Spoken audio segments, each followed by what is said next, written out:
Carol. So obviously the economy now is front and center. We've gotten used to every night getting those COVID briefings about the virus and what we need to do to contain it. You have some new reporting on another soon-to-be-announced White House task force. What can you tell us about that?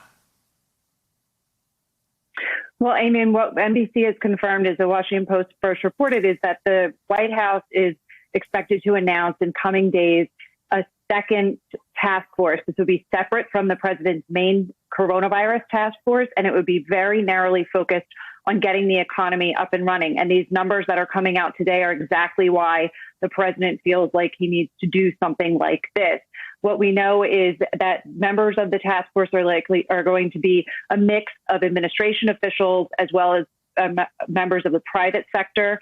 The new chief of staff, Mark Meadows, is expected to be on this new task force, as well as Treasury Secretary Steven Mnuchin. And really, the president has been so eager to open up the economy and feels a real sense of urgency now. And that's why we're seeing him potentially take this step as soon as this week, because he had set this deadline of opening things up at Easter. That's not going to happen.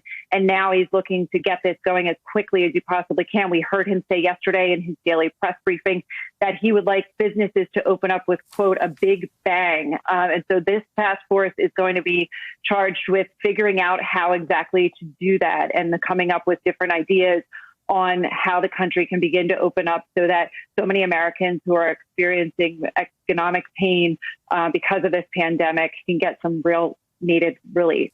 Thank you for checking out our YouTube channel.